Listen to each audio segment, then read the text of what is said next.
খবরে দেখলাম পশ্চিমবাংলার মুর্শিদাবাদ জেলার বহরমপুরে একটি বেসরকারি হসপিটালে প্রায় 2.5 বছর ধরে একটি নার্স ডিউটি করছিলেন।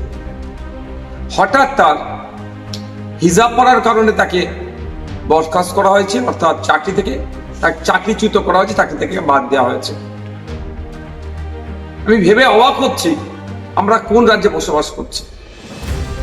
একজন নার্স, তার কাজ হচ্ছে ডিউটি করা, যতটুকু ডিউটি হওয়ার আছে করবেন, পরিষেবা দেবেন। সে হিজাব পরে থাকলো, বা মাথায় সিঁদুর থাকলো, বা হাতে শাখা পালা থাকলো, এটা ম্যাটার করে না।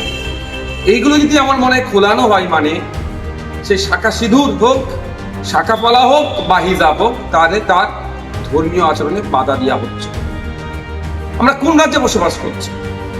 এই দিন দেখার জন্য কি সংখ্যালঘু মুসলিম সমাজের মানুষেরা, ধর্মনিরপেক্ষ সমাজ মানুষেরা তৃণমূলকে ক্ষমতায় দ্বিতীয়বারের জন্য এনেছিল? এই যেন মনে হচ্ছে অঘোষিত বিজেপি রাজ্যে আমরা বসবাস করছি।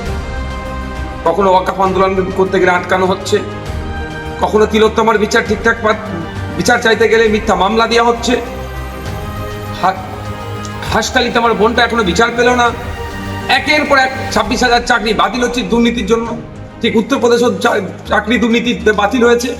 যেন অঘোষিত বিজেপি রাজ্যতে আমরা বসবাস করছি। আমরা এই কাণ্ডের জন্য চরম ধিক্কার নিন্দা জানাচ্ছি।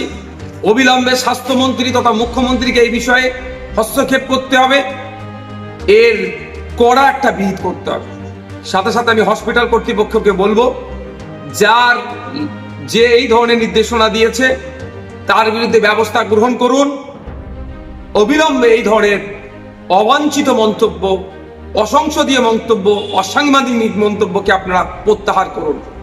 কারণ ক্লিনিক্যাল এস্টাবলিশমেন্ট অ্যাক্টে কোনো জায়গায় উল্লেখ নাই যে হিজাব পরে ডিউটি করতে পারবেন না একজন নার্স, বা শাখা পরে পালা পরে ডিউটি করতে পারবেন না, এই ধরনের উল্লেখ নাই।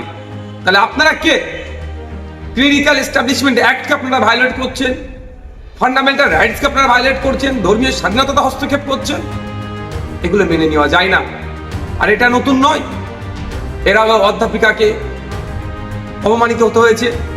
মাননীয় মুখ্যমন্ত্রী যেখানে নিজে হিজাব পরে ভোট চাইতে চলে যাচ্ছেন, সেখানে একজন হিজাব পরে তার কর্মক্ষেত্রে তার এই স্বাধীনতাটুকু নাই কেন? ঠিকঠাক করে কাজ করতে পারছে, তাকে চাকরিচ্যুত হতে হচ্ছে। এই অন্যায় মেনে নেওয়া যাবে না। আমি ধর্মনিরপেক্ষ মানুষকে বলবো, আমরা ভুলে যাচ্ছি না এই রাজ্য সরকারের আমলে চাকরি নিয়োগ পরীক্ষাতে আমার হিন্দু সমাজের মা বোনেদেরকে শাখাপালা বলে খুলে পরীক্ষা কেন্দ্রে ঢুকতে বাধ্য করেছিল। নওশাদ সিদ্দিকী তখনও প্রতিবাদ করেছে। এখন মুসলিম সমাজের একটি মহিলাকে হিজাব করার জন্য চাকরিচ্যুত করেছে, তার জন্য প্রতিবাদ করছে।